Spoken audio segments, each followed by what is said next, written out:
coucou, j'espère que vous allez bien.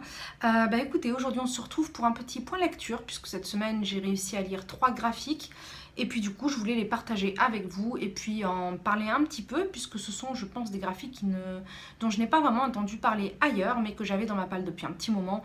Donc voilà, donc je m'étais dit c'est le cas où jamais et puis comme ça si certains d'entre vous connaissent, ce serait bien aussi d'éclairer un petit peu ma lanterne sur certains d'entre eux. Et puis du coup, alors on va commencer avec le premier qui s'appelle Blue de Pat Grant, qui est une bande dessinée à un format un petit peu particulier puisque c'est un format horizontal en fait, un petit peu en mode carte postale, enfin plus grand mais à peu près dans ces dimensions-là. Et qui nous raconte l'histoire de 3 adolescents un petit peu paumés qui ont tendance à sécher l'école pour aller faire du surf.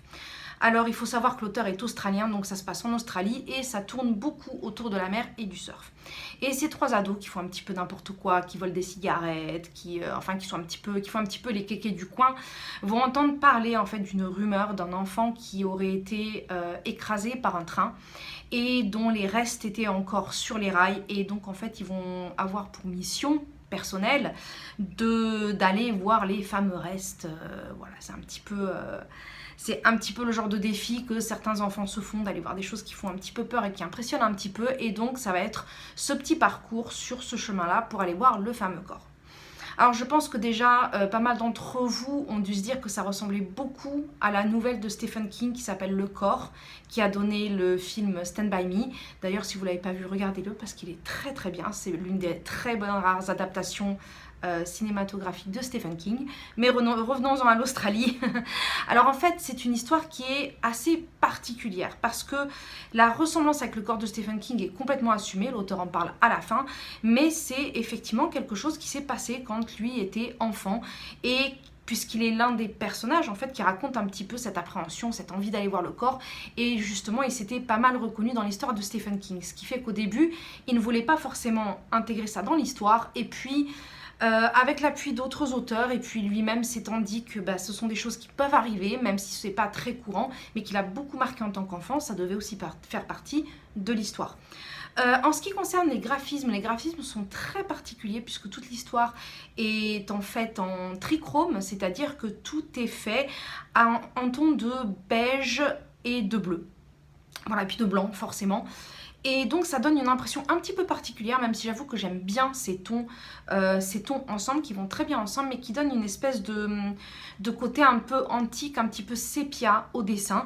J'imagine pour rappeler un petit peu le côté souvenir, le côté ancien en fait, et le côté mémoire qui fait que parfois il nous manque des éléments où ce n'est pas très très vif.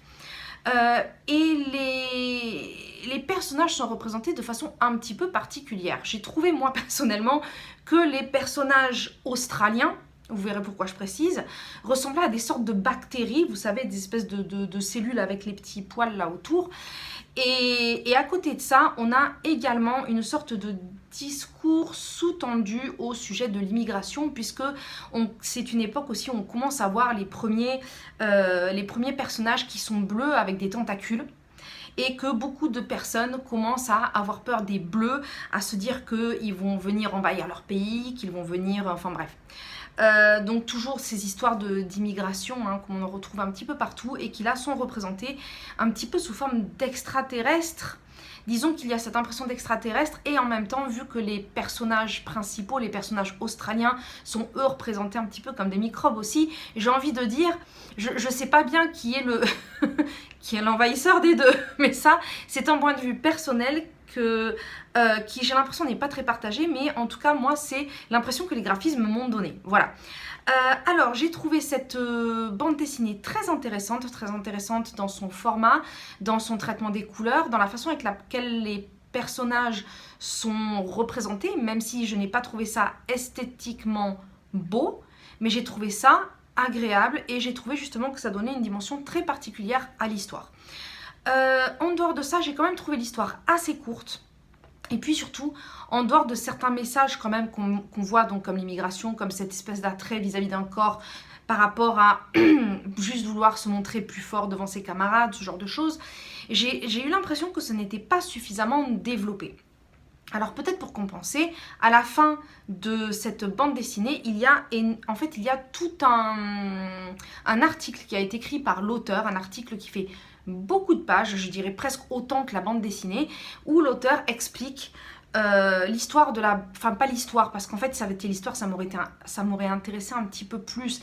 Mais disons plutôt dans quel contexte il s'est mis à aimer la bande dessinée, à vouloir en faire, et à quel point il s'est rendu compte du manque, en fait, qu'il y avait en Australie, puisqu'à cette époque-là, il y avait beaucoup d'auteurs américains, beaucoup de comics, beaucoup de choses comme ça, mais qu'en Australie, en fait, ils n'ont jamais vraiment eu de grands auteurs de bande dessinée.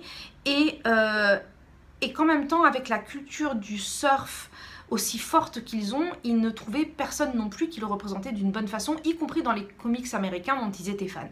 Donc il y a toute une explication autour de ça. J'avoue qu'il y a toute une partie que j'ai trouvée très intéressante, puisque justement elle explique le contexte de la bande dessinée en Australie, le développement, la présence du surf dans leur vie. Et j'ai trouvé que par moments, par contre, c'était trop lourd, c'était trop... ça partait vraiment dans des détails où si on n'a pas un intérêt professionnel pour certains auteurs de bande dessinée dans ce sujet très précis, j'avoue que j'ai lu certains passages en diagonale. Voilà. Donc du coup, mon impression générale est plutôt bonne pour cette bande dessinée. Et malgré la lourdeur du texte à la fin, en fait, je pense que pour son originalité, pour le sujet qu'il traite, la façon avec laquelle il le traite, ça peut être intéressant à lire. Et la fin, comme j'ai dit, il y a quand même des passages qui m'ont beaucoup intéressé. Ceux qui ne m'ont pas intéressé, je les ai lus en diagonale. Donc au final, c'était pas non plus, c'était pas la mer à boire. Voilà. Ouais, bah, ça tombe bien, en plus vu le sujet. Voilà. Donc pour moi, ça a été plutôt une bonne lecture. Et sans le vouloir, alors il s'avère que, excusez-moi, cet auteur à la fin cite un de mes auteurs de romans graphiques préférés qui est Shaun Tan, dont je vous ai parlé pour Là où vont nos pères, qui était un de mes plus gros coups de cœur possible à ce niveau-là, et pour lequel je vous mettrai le lien si vous venez juste d'arriver, et qui en fait est aussi un auteur australien. Voilà. Or, la deuxième bande dessinée que j'ai lue, eh bien c'était de Shaun Tan, voilà, puisque j'avais dit depuis longtemps à cause de ce premier coup de cœur que j'avais eu que je voulais absolument en lire une autre. Et bien sans le vouloir, je l'avais prévu dans la même pile, sans savoir que le premier auteur était australien et sans me souvenir que Shaun Tan lui-même était australien, voilà. Donc quand Pat Grant l'a cité dans Blue, c'est vrai que ça m'a fait un petit peu bizarre parce que je me suis dit, ah bah tiens, voilà, c'est très bien. Il m'introduit en fait ce que je vais dire par la suite, voilà. Et donc maintenant je vais vous parler de Shaun Tan avec...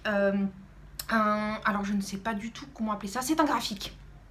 C'est pas une bande dessinée, j'ai trouvé que ça faisait pas non plus roman graphique, c'est un petit peu, ça faisait plus livre d'images, un petit peu pour enfants. Et ce livre s'appelle The Rabbits, les lapins.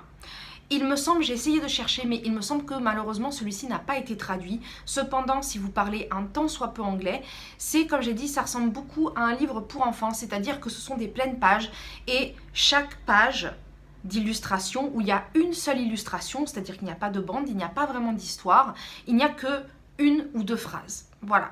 Donc c'est très facile à lire, c'est très facile à comprendre et donc rien que pour ça je pense que c'est à tester, d'autant plus que j'avoue que j'adore cet auteur et ce deuxième livre l'a confirmé.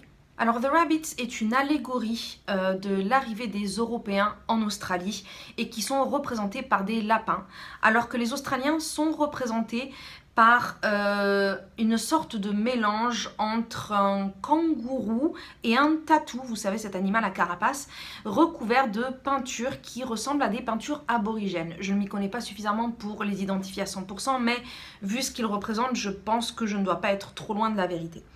Dans cette allégorie, les lapins, qui sont une espèce qui a également envahi l'Australie dans la réalité, représentent l'arrivée des Européens qui sont arrivés de façon faux, amicalement, je ne sais pas trop comment le dire, mais qui se sont plutôt présentés de façon amicale et qui ont tout de suite imposé leur façon de faire, leur façon de vivre, leur technologie, qui ont commencé à détruire les terres, à détruire la nature, avant de directement s'attaquer aux populations qui habitaient sur place.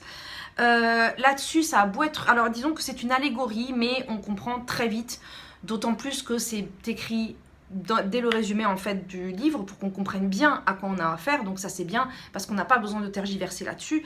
Par contre, et c'est ce que j'aime beaucoup chez Shaun Tan en réalité, même si là il y a quand même quelques mots, c'est d'observer ces dessins pour en fait comprendre tous les symboles qui sont contenus dans chaque dessin.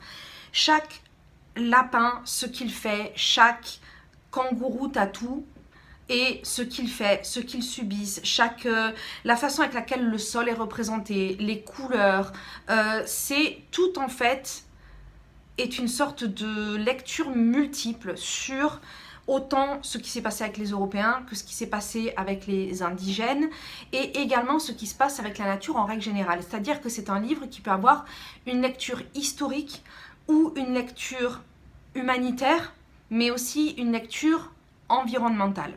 Puisque sur l'ensemble de cette histoire, déjà avec ce peu de mots et même avec ce peu d'images, puisqu'effectivement ce ne sont que des pleines pages, je trouve que c'est, comme à chaque fois avec lui, très touchant. Je trouve qu'il arrive avec très peu à toujours taper sur une corde sensible qui fait qu'on ne peut que réfléchir. C'est-à-dire que malgré effectivement ce peu de mots, sur une page, on ne va pas juste lire les 4 mots et passer à la suivante.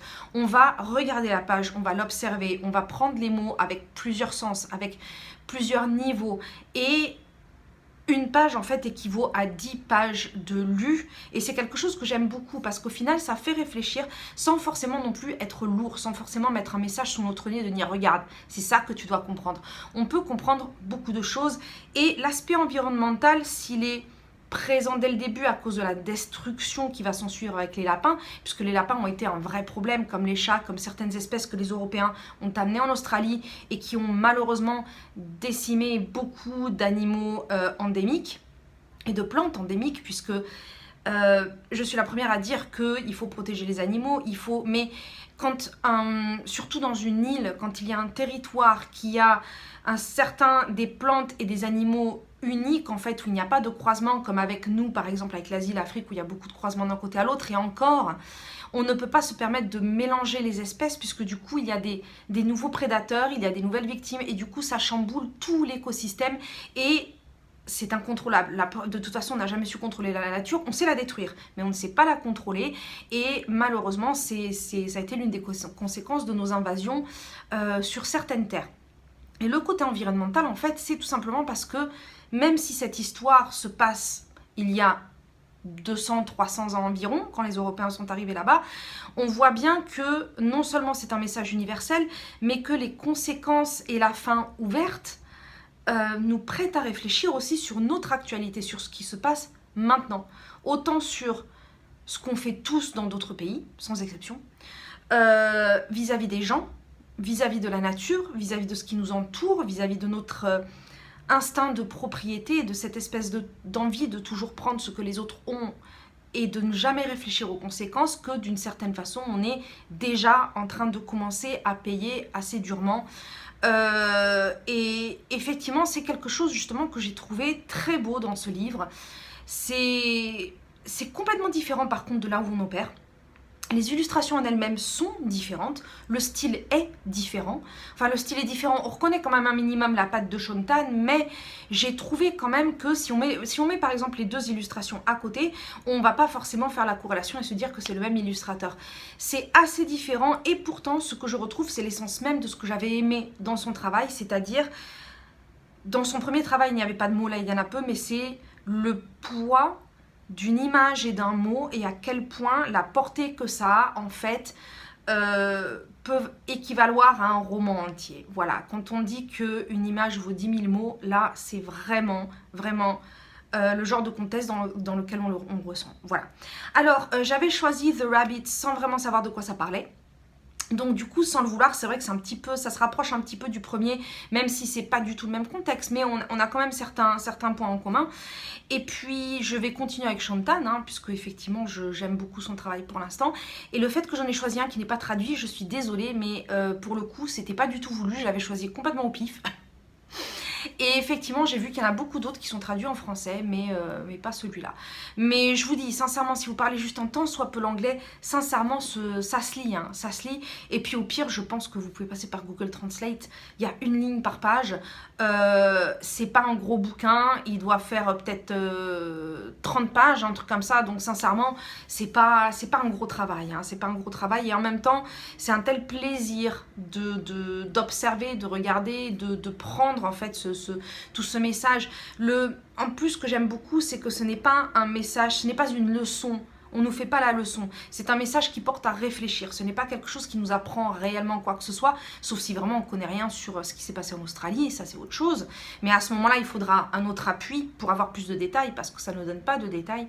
Mais effectivement, juste d'avoir de nous rappeler en fait dans quel monde on vit, de nous rappeler qui on est et de nous rappeler que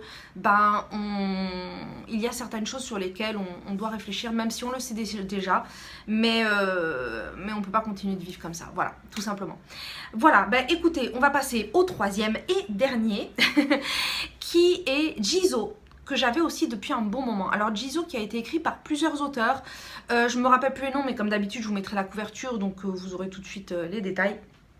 Et parmi les auteurs, il y a un français, une japonaise et le troisième, je ne me rappelle plus, j'en suis désolée. Alors Jizo aussi, ça faisait un moment que je l'avais dans ma palle. D'ailleurs, j'avais mis dans plusieurs challenges en 2021 et 2022, pour vous dire.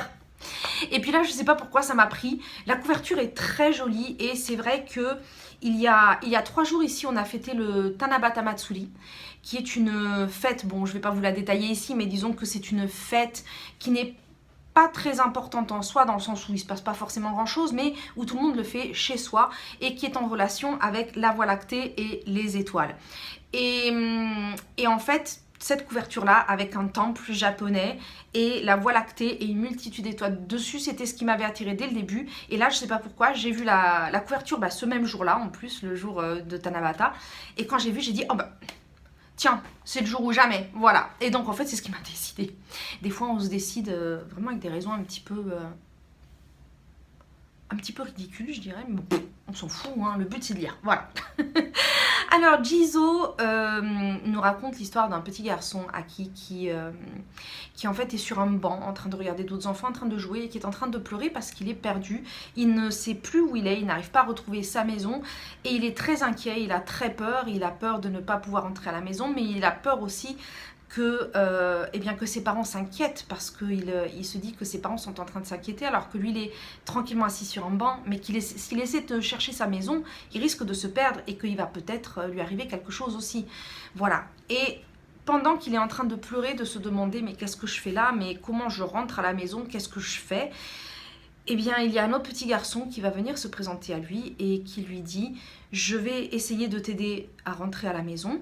Fais-moi confiance, ne t'inquiète pas, on va trouver. » Il va essayer de le rassurer et il va devenir son compagnon pendant quelques jours pour justement essayer de le rassurer, de le protéger. Vraisemblablement, cet autre petit garçon est un petit peu plus âgé et puis surtout, il a l'air de savoir ce qu'il fait, il a l'air de bien connaître les environs et donc Aki va lui faire confiance, mais pas complètement, parce que ça reste quand même un inconnu, et que lui, dans sa tête, tout ce qu'il veut, c'est absolument que ses parents ne s'inquiètent pas. Et donc, par moments, leurs chemins vont se séparer, mais ils vont toujours se retrouver, parce qu'il y a toujours ce petit garçon qui veille sur lui, parce qu'il veut absolument l'aider. Cet autre petit garçon est habillé en guenille, Aki soupçonne vaguement que c'est un enfant qui vit dans la rue, et que c'est peut-être pour ça aussi qu'il connaît aussi bien le quartier, et qu'il sait comment se débrouiller aussi facilement. Et on va donc suivre l'histoire de ces 2 petits garçons. Je ne peux pas vraiment vous en dire plus sans dévoiler l'histoire, à part que c'est une histoire qui est basée sur le folklore japonais, donc forcément il va y avoir certaines petites choses menaçantes, des choses plus ou moins liées au Shinto en particulier et au bouddhisme. C'est bien pour ça justement que le livre s'appelle Jizo et qu'il y a un temple sur la couverture. Peut-être même la Voie lactée. Mais je ne peux pas vous en dire plus sans vraiment dévoiler l'histoire. De la même façon, Jizo, le titre, est très, très parlant. Parce que quand on connaît le titre, si on connaît Jizo, si on sait qui il est, son rôle et qu'on connaît un tant soit peu le bouddhisme et le Shinto au Japon en particulier, en fait, dès la 2e page, j'avais tout de suite compris ce qui se passait. Voilà. Donc c'est pour ça que je ne vais pas vous expliquer qui est Jizo, je ne vais pas vous expliquer sa signification ni son rôle parce que certains d'entre vous connaissent, en tout cas sont très intéressés par le Japon, je sais très bien, je le vois par les messages, donc Je sais que si vous connaissez Jisoo, vous allez aussi très vite comprendre. Ça n'enlève rien à l'histoire, attention. Mais je pense que si vous ne connaissez pas, ça rajoutera une petite surprise qui, je pense, rajoutera encore du plaisir à la lecture. Alors, ce que j'en ai vraiment pensé, je l'ai trouvé très agréable. J'ai bien aimé en fait cette lecture. J'ai trouvé l'histoire très jolie, je l'ai trouvée très touchante. Par pas mal d'aspects, même si j'ai trouvé que les dialogues étaient un petit peu téléphonés, un petit peu faciles, si je peux dire, c'est-à-dire que c'était très... c'est le genre de dialogue, je pense qu'on peut, n'importe lequel d'entre nous peut écrire, c'est-à-dire que ça ne faisait pas très naturel, mais ça ne m'a pas gâché l'histoire, voilà. Donc sans être un coup de cœur, c'est une histoire que j'ai beaucoup aimée. Les graphismes sont très manga. Voilà, donc je ne sais pas si c'est l'autrice japonaise qui elle a dessiné ou enfin je ne sais pas bien qui a dessiné et qui a fait le scénario, mais en tout cas oui, on a vraiment l'impression de lire un manga. Ça là-dessus, voilà, ça ne change rien du tout. Et en dehors de ces dialogues qui font un petit peu cliché, je trouve, c'est vrai que l'histoire était très agréable à suivre. Ça se lit vite, encore une fois. Les menaces qui pèsent sur eux sont intéressantes. Pour le coup, il y a encore une fois beaucoup de symbolisme et je pense que pour les personnes en tout cas qui justement ne connaissent pas Jisoo et qui vont le lire, je pense que c'est très intéressant une fois qu'on a le fin mot de l'histoire éventuellement de revenir au début. Voilà. Sinon, quand on sait ce que c'est au début, il y a de simples détails, vraiment, comme juste le fait qu'il mange un bento, tout ce genre de choses en fait, où on comprend quel est le double sens avec tout ça. Voilà. C'est pour ça que je vous dis, je veux pas en fait vous gâcher cette surprise là si vous ne savez pas ce que c'est. Encore une fois, ça ne m'a rien gâché, très bonne lecture. Est-ce que je le conseille? Oui, complètement. Est-ce que je l'ai trouvé merveilleux? Non, pas forcément, mais je pense que ça se lit très bien, très facilement. Si en plus vous savez que ces derniers temps je suis plutôt en panne de lecture et que là si j'ai plutôt bien repris, mon rythme par contre, on est toujours en mode escargot. Donc, même si j'ai repris du plaisir à la lecture, je rame, voilà. Et j'ai quand même réussi à lire ces 3 graphiques en une semaine, en sachant que depuis le début de l'année, j'ai fait 7 lectures en tout. Tout type de bouquins confondus, depuis 1er janvier. Hein. Donc c'est pour vous dire que, voilà, sur les 7, j'en ai fait 3 cette semaine. Donc, tout ça, c'est juste pour vous dire, ça se mange sans pain. Voilà. Si comme moi, vous avez une petite panne de lecture, ou vous êtes un petit peu fatigué, ou vous n'avez pas... Bah, du coup, lisez l'un de ces 3-là. Lisez Jisoo, même s'il est plus gros que les autres, parce que ça se lit très rapidement et très bien. Et que voilà, du coup, ça a été un agréable moment.